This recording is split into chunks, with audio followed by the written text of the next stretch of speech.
The papers hit my desk before I saw the man holding them. A thick white envelope, crisp and official, with my name printed neatly in bold black ink. "Mr. Khan," the man said, his tone detached, practiced. I looked up from my screen, my mind still in work mode. "Yes." He placed the envelope in front of me, nodded politely and walked away. For a few seconds I didn't move. The room felt smaller, the hum of the office too loud. When I finally opened it, my throat went dry. Petition for divorce. Custody full. Assets transferred. The name at the bottom, Aisha Khan, my wife of 8 years, blurred through the sting in my eyes. First I laughed. A short, bitter sound that startled the interns near me. I thought it had to be some mistake. We'd argued, yes, but divorce? Full custody? Everything. I called her immediately. Straight to voicemail. By lunch the news had spread. My boss gave me a sympathetic nod. The office whispered. I grabbed my jacket and left, the letter still trembling in my hand. The house felt different when I walked in that evening. Too clean. Too still. Our photos were gone from the living room wall. The one of her holding our son Adam on his first birthday. The vase I'd bought her in Istanbul was missing from the dining table. Her scent, vanilla and rosewater, was faint, like a memory fading into air. I called her again. Nothing. Then her lawyer. "She's requested no direct contact, Mr. Khan," he said, his voice rehearsed. "No contact? With her husband. She's made her decision. It's final." His tone was sterile, but there was something beneath it, pity. That night I sat on the couch, surrounded by the silence she'd left behind. The TV flickered, playing some random show I didn't watch. My eyes stayed fixed on the spot where Adam's toy car used to roll across the floor. My wife. My son. My life. All gone in a single day. The next morning, I went to her sister's house. Nadia answered the door, hesitating when she saw me. "Aisha's not here," she said quickly. I tried to steady my voice. "Where is she?" She's safe. That's all you need to know." "Safe? From what? From me?" When I stepped closer, she flinched slightly. My stomach twisted. "Nadia, what's going on? She sends divorce papers to my job like I'm a stranger and takes my son? What did I do?" She looked away. "You should leave."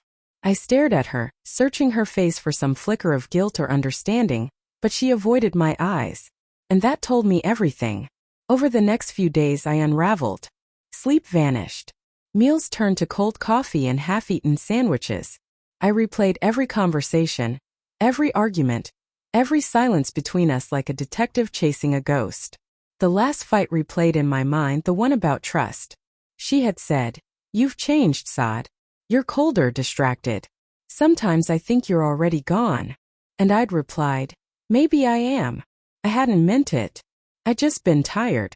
But maybe she believed it. Then came the message, one I wasn't supposed to see. I was scrolling through my old photos when I noticed her iCloud folder still linked to mine. A screenshot appeared in the shared album. A text thread between her and a man named Imran. Imran, he'll sign them. He has no choice. Aisha, he won't. Not until he knows. Imran, then tell him. Let him see who I really am. The timestamp was from 2 weeks before the papers arrived. Imran, her friend from work. The one she said was helping her with a project. My stomach clenched as if someone had driven a knife into it. I didn't confront her right away. Instead, I watched. Waited. A week later, I saw her outside a cafe downtown. She was laughing like I hadn't seen her do in months.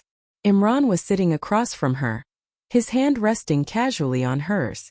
I didn't move, didn't shout, didn't make a scene. I just stood across the street, invisible in the crowd, watching my wife smile like she had never smiled with me.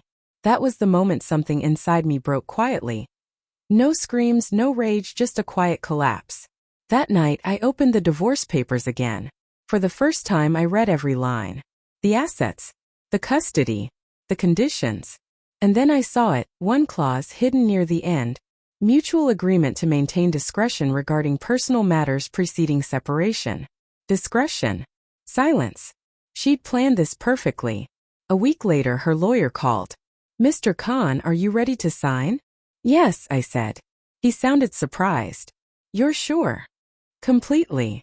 But before hanging up, I asked, "Can you tell her something?" "Of course. Tell her she can have the house, the car, even my name. But one day, when Adam's old enough to ask what happened, I'll tell him the truth." There was silence on the line. Then a quiet sigh. "Understood." Months passed. I moved into a small apartment overlooking the city. The nights were long, the mornings empty. But I found a strange peace in that emptiness, like rebuilding yourself from ashes. Then one rainy evening there was a knock at my door. When I opened it, Aisha stood there. Soaked, trembling, mascara smudged. "Saad," she whispered. "I made a mistake." I stared at her. For a long time neither of us spoke. Rain drummed on the window behind her. She said, "He left. Imran. He was using me." I nodded slowly. "I know." Tears slipped down her cheeks. "I thought you didn't care anymore. I thought you'd stopped loving me." My voice was calm, almost detached. "And now?" "I was wrong," she whispered. "I just want my family back." For a moment I almost believed her. But then I remembered the silence, the papers, the way she smiled across that cafe table. "You already got everything, Aisha," I said softly. "Even full custody." Her lips trembled. "Please." I stepped aside, letting her stand in the doorway, rain dripping from her hair. Then I said the words that finally set me free. "You can come in, but not as my wife. That woman doesn't exist anymore." Her eyes widened, but I turned away before I could see her cry. Behind me I heard her whisper, "I'm sorry." I didn't answer, because some apologies come too late to matter. And sometimes, losing everything is the only way to find yourself again.